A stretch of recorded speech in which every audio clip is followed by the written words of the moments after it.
nuestro Dios. Gálatas 4, del 4 al 7. Dice la palabra de nuestro Dios: pero cuando vino el cumplimiento del tiempo, Dios envió a su Hijo, nacido mujer, nacido bajo la ley, para que redimiese a los que estaban bajo la ley, a fin de que recibiésemos la adopción de hijos. Y por cuanto sois hijos, Dios envió a vuestros corazones el Espíritu de su Hijo, el cual clama: Abba, Padre. Así que ya no eres esclavo, sino hijo, y si hijo, también heredero de Dios por medio de Cristo. Gracias te damos, Padre, porque nos permites reunirnos en tu casa y en tu nombre, y ahora dispuestos a meditar en tu palabra, te rogamos que hable a nuestra vida y nos permitas entenderla y ponerla por obra en Cristo Jesús. Amén. Tomen su lugar, hermanos, por favor. Hace casi 40 años, en la Ciudad de México, cuando estudiaba en el seminario, mi ministerio se desarrollaba en el área de Azcapotzalco, y tuve la oportunidad de compartir con un hombre el Evangelio, y el hombre me hizo una pregunta que en ese momento yo no le podía responder. Él era un profesor y me preguntó ¿por qué Jesucristo nació en Belén de Judea hace 2000 años y no el día de ayer en la Ciudad de México? La verdad es que yo no sabía cómo responder esa pregunta, pero la respuesta la tiene el apóstol San Pablo en la porción que acabamos de leer. Pablo está escribiendo en su carta a los Gálatas a una comunidad que se sentía tentada a volver a los antiguos rudimentos del judaísmo. Y el apóstol San Pablo les habla acerca del propósito, de la razón de ser de la ley, del lugar que tiene en la vida del pueblo de Dios y en la vida de los creyentes. Y les recuerda que así como ocurría en la antigüedad, en donde algunos hijos eran puestos al cuidado de nanas, de curadores, dice, así Dios nos dio la ley para que nos guiara finalmente a los pies de Jesucristo. Y en el versículo número 4 utiliza una expresión, hermanos, que nos permite entender o empezar a responder a la pregunta que hizo aquel hombre. Dice: cuando vino el cumplimiento del tiempo, Dios envió a su Hijo, nacido de mujer, nacido bajo la ley. Lo primero que nos dice aquí, y esta es una idea que desarrolla don Santiago Crane en uno de sus sermones, es que Jesucristo vino en el momento adecuado. Esto significa que era el tiempo preciso en que tenía que venir. Los estudiosos dicen que si Cristo hubiera nacido 50 años antes o 50 años después, el avance del cristianismo se hubiera visto obstaculizado, como no ocurrió precisamente en el tiempo en el que nació. Dios había reunido los elementos para que finalmente Cristo no solamente viniera al mundo, sino que su obra y su mensaje pudieran trascender. Un historiador evangélico, el hermano Michael Green, escribió un librito que se llama, voy a recordar su nombre en un momento, Historia de la Iglesia Primitiva, y en este libro, hermanos, dice que Dios utilizó a 3 pueblos para la difusión del Evangelio. Esta no es una idea de Michael Green, esta es una idea de Dios, que reconoce el profeta Amós en su profecía, cuando dice a los hijos de Israel: no os hice a vosotros subir de Egipto, a los arameos de Kir y a los filisteos de Caftor. En el profeta Amós, Dios deja de ser un Dios tribal, el Dios de Israel, para convertirse en el Dios de toda la tierra, que mueve a los pueblos para cumplir de esa manera con sus designios. Utilizó en primer lugar el pueblo judío, un pueblo que en medio de las luchas espirituales, su resistencia y su decadencia ante la idolatría, a donde quiera que eran llevados, a donde quiera que emigraban, llevaban cuando menos 3 cosas con ellos. Primero, la fe en el Dios único y verdadero. Segundo, el conocimiento de la Biblia. Y tercero, la esperanza en la venida del Mesías. Tal había sido el impacto de las comunidades judías en el mundo mediterráneo, que incluso autores paganos hablan de que en ese tiempo, en el tiempo del nacimiento de Cristo, el mundo sabía que algo iba a suceder en Palestina. Un historiador romano, Cayo Suetonio, dice: estaba difundida en aquellos días la idea de que los hombres de Oriente iban a adquirir un imperio mundial. Y obviamente, como romano, él pensaba en términos militares, en términos políticos, pero nunca pensó en la otra posibilidad, en términos espirituales. Bueno, esto sucedió porque el mundo judío pudo diseminarse a lo largo del mundo antiguo, llevando a donde quiera que iban estas tres convicciones. Luego utilizó a los romanos, que pacificaron y sometieron al mundo, al punto que incluso hasta el día de hoy seguimos diciendo que todos los caminos llevan a Roma. Llenaron el mundo antiguo de carreteras, sometieron a los piratas en el mar Mediterráneo e hicieron de él un lago romano al que le llamaban Mare Nostrum, nuestro mar. Pudieron llenar el mundo de carreteras de manera que una persona podía viajar a pie de Marruecos a España sin mojarse los pies. Podía dar la vuelta a toda la cuenca del Mediterráneo, que estaba llena de carreteras. Los romanos sometieron a todos los pueblos, y sorprendentemente, cuando vamos al Nuevo Testamento, encontramos incluso destellos de simpatía, al menos por los centuriones. Si usted lee con cuidado el Nuevo Testamento, va a encontrar que todos los centuriones en el Nuevo Testamento son buenos.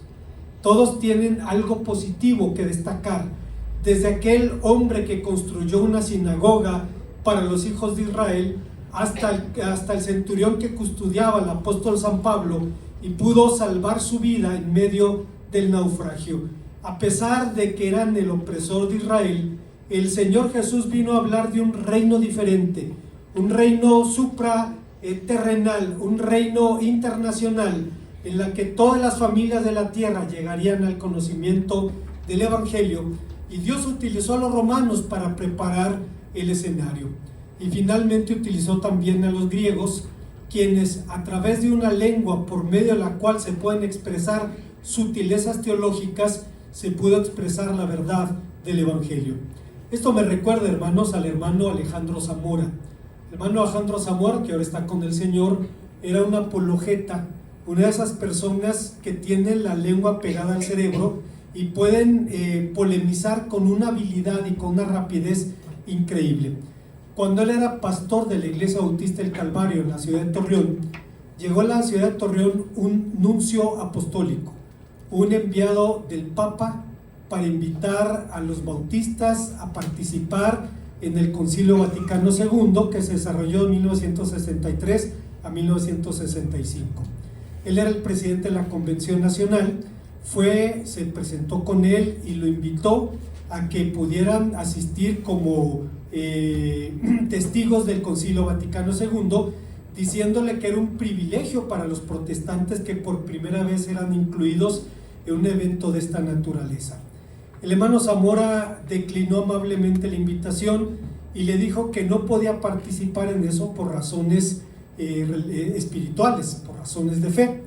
Y entonces el nuncio le dijo: pero ¿qué razones me está hablando usted?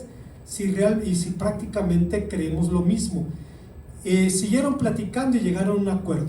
Iban a debatir durante un año sobre cuestiones doctrinales, y al final el hermano Zamora iba a decidir si los bautistas de México iban en su representación al Concilio Vaticano II.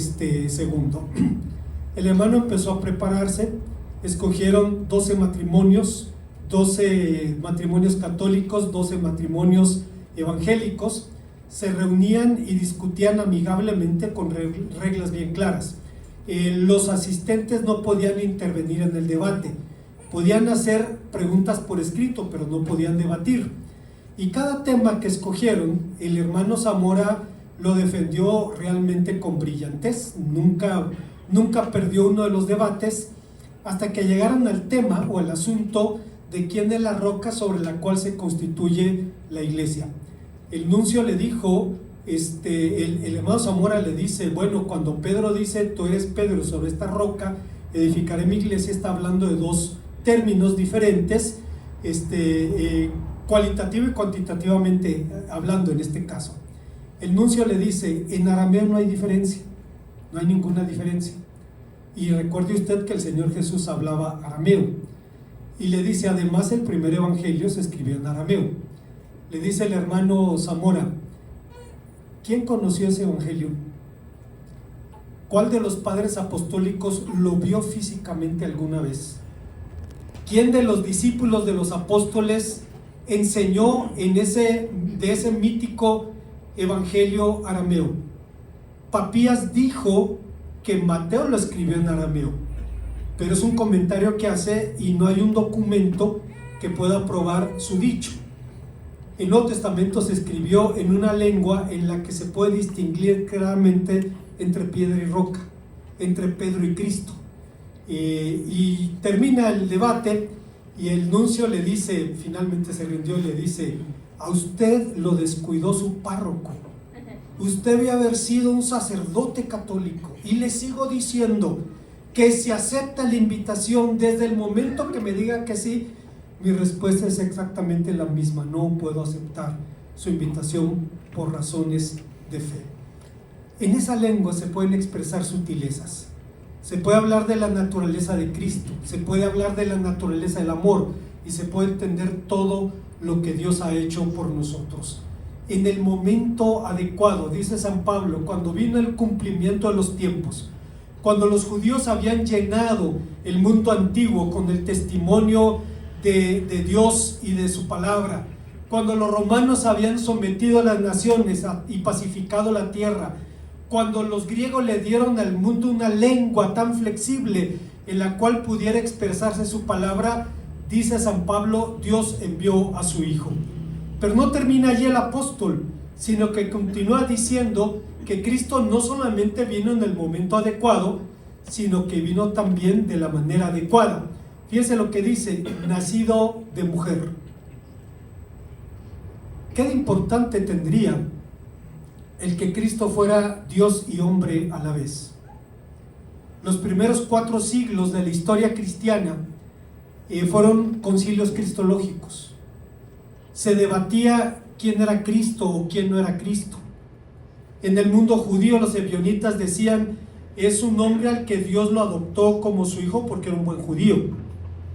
En el mundo griego, en el otro extremo, estaban los docetistas que decían: no, parecía hombre, caminaba como hombre, hablaba como hombre, pero no era hombre porque lo espiritual no puede tener contacto con el mundo físico. Pues no es lo que dice el Evangelio. El Evangelio habla de que en el principio era el verbo era con Dios, que todas las cosas fueron hechas por Él, y en el versículo 14 del capítulo 1 del Evangelio de Juan deja caer la bomba atómica cuando dice: y aquel verbo se hizo carne. Y utiliza una palabra hasta grosera.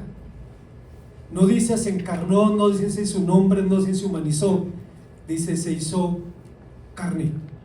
La palabra es la misma palabra que usa Pablo en Gálatas: los frutos de la carne son pleitos, celos, iras, contiendas. Es la misma palabra para hablar de que su naturaleza era idéntica a la nuestra, aunque sin pecado. Dios y hombre a la vez. ¿Qué de importante tendría esto?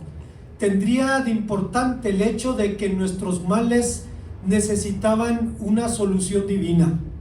Si Cristo hubiera nacido de su padre y su madre biológica, hubiera sido un pecador como nosotros, un mortal, y por consecuencia poco podría ser para salvarse él mismo y para salvarnos a nosotros. Pero el hombre verdadero y el Dios verdadero se unieron en una sola persona para darle de esa manera esperanza a la humanidad. Dice: nacido de mujer, nacido bajo la ley. Y lo sorprendente, hermanos, es cuán buen judío fue el Señor Jesús. En otras ocasiones he comentado que había visto un video de una pareja de judíos israelíes que viven en el Negev, en la parte sur de Israel, que se convirtieron. Y dice: cuando empezaron a leer el Nuevo Testamento, su primer sorpresa fue descubrir que Jesús no era romano, porque es el que predican los católicos romanos, entonces Jesús es romano.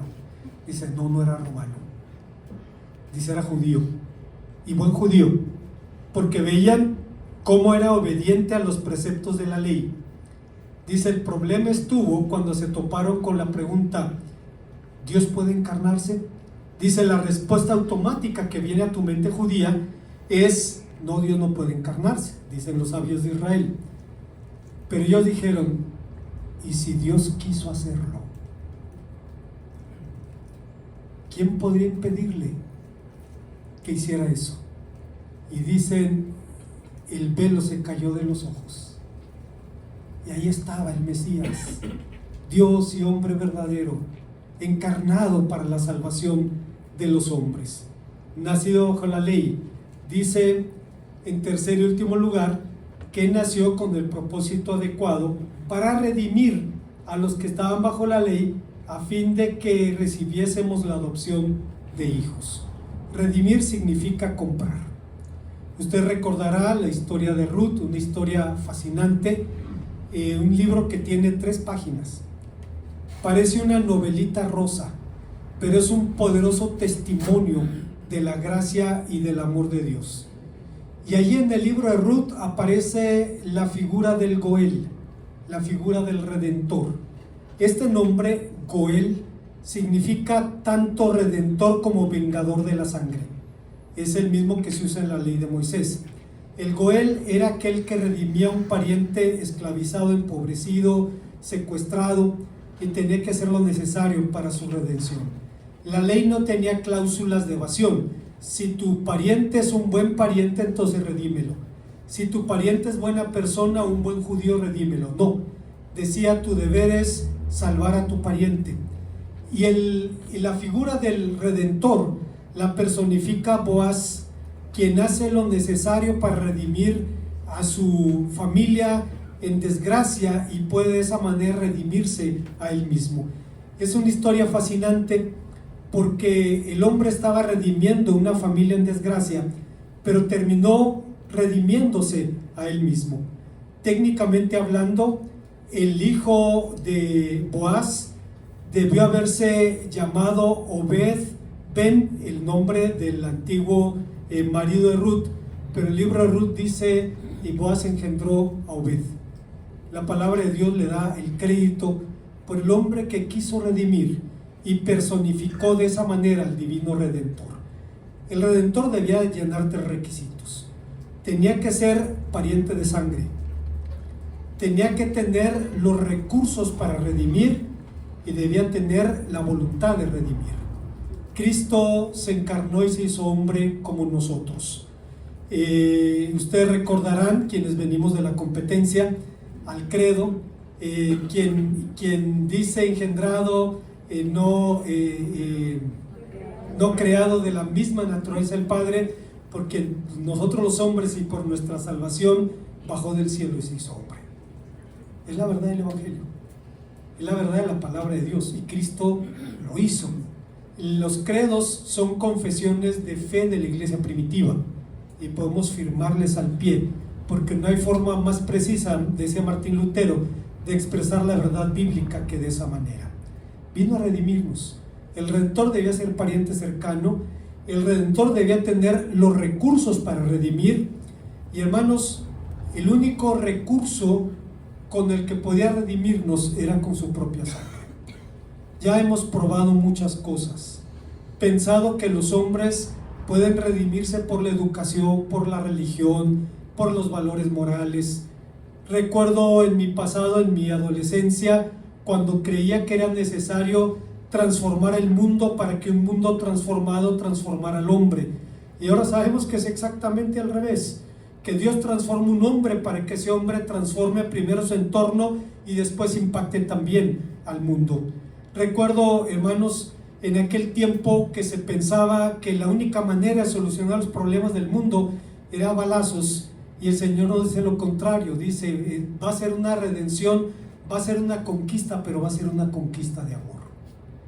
En el pueblo judío, hermanos, el asunto de la redención es tan grave que no sé si usted recuerda, en los años 90 se rescató a un soldado prisionero en la franja de Gaza a cambio de más de 1000 prisioneros palestinos. Hay quien puede decir, ¿cómo un hombre por 1000 o por más de 1000? Algunos terroristas confesos. ¿Cómo? Es que es un deber religioso. es una obligación espiritual, es un deber familiar. Y por eso el Señor se lo tomó en serio. Y por eso el Señor actúa así con nosotros.